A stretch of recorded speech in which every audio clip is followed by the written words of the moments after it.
नमस्कार दोस्तों, कैसे हो आप सब। आप सभी को करवा चौथ की हार्दिक बधाई।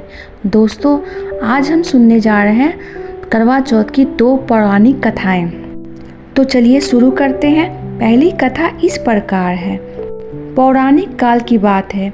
करवा नाम की कन्या अपने पति के साथ तुंगभद्रा नदी के पास रहती थी। एक दिन करवा के पति नदी में स्नान करने गए तो एक मगरमच्छ ने उनका पैर पकड़ लिया और नदी में खींचने लगा। मृत्यु को करीब देखकर करवा के पति घबरा गए और करवा को पुकारने लगे।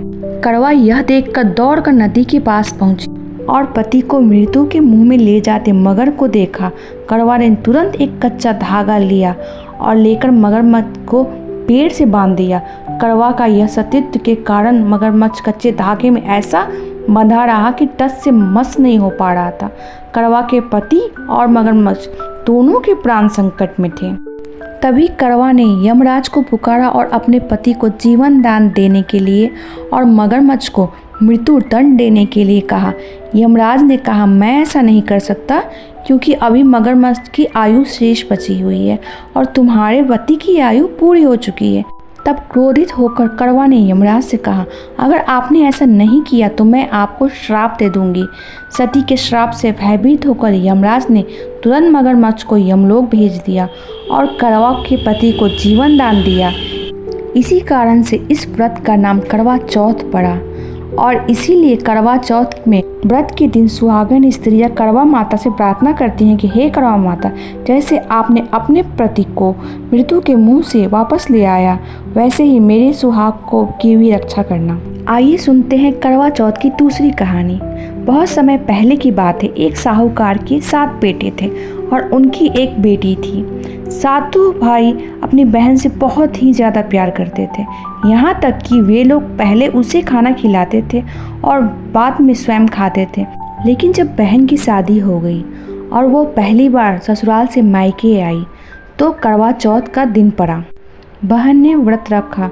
शाम को सब सातों भाई अपने व्यापार व्यवसाय बंद करके घर आए तो देखा कि उनकी बहन बहुत व्याकुल है।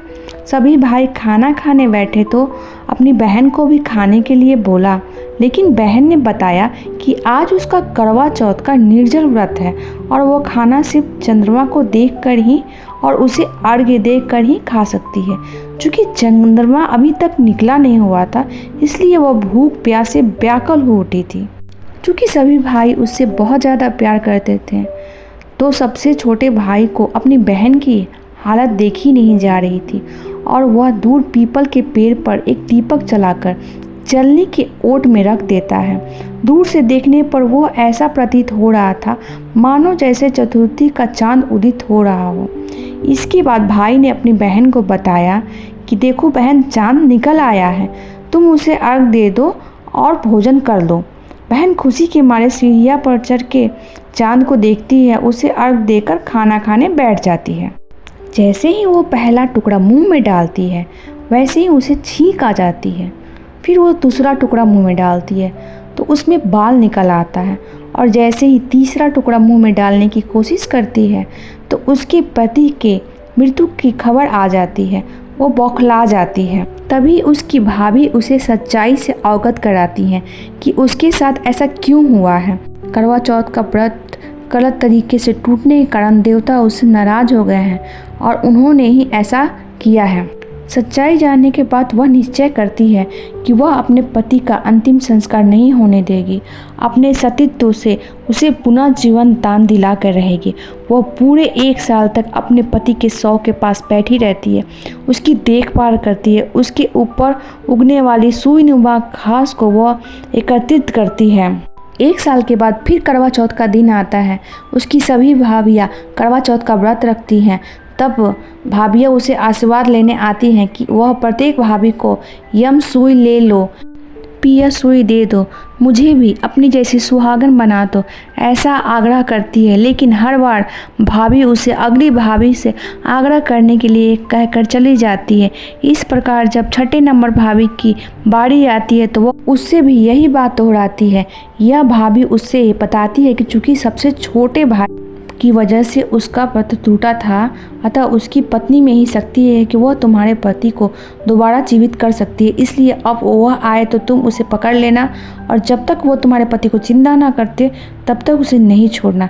ऐसा कहकर वो चली जाती है। सबसे अंत में छोटी भाभी आती है। करवा उनसे अपनी सुहागिन बनने का आग्रह करती है, लेकिन वह टालमटोली करने लगती है। इसे देख करवा उन्हें जोर से पकड़ लेती है और अपने सुहाग को चिंता करने के लिए कहती है। भाभी उनसे छुड़ाने के लिए नोचती है, लेकिन करवा नहीं छोड़ती। अंत में उसकी तपस्या देखकर भाभी बस पसीज जाती है और अपनी छोटी उंगली को चीरकर उसमें से अमृत उसके पति के मुंह में डाल देती है। उसका पति तुरंत उठकर श्री गणेश कहता हुआ बैठ जाता है। इस प्रकार प्रभु की कृपा से उसकी छोटी भाभी के माध्यम से करवा को अपना सुहाग वापस मिल जाता है। हे श्री गणेश माँ गौरी, जिस प्रकार करवा को चिर सुहागन का वरदान आपसे मिला, वैसे ही सभी सुहागने को मिले। तो बोलिए श्री गणेश की जय, करवा माता की जय, शिव पार्वती की जय, सभी देवी देवताओं की जय। दोस्तों, कहानी अच्छी लगी हो तो लाइक सब्सक्राइब करना बिल्कुल ना भूलें। जय राधे राधे।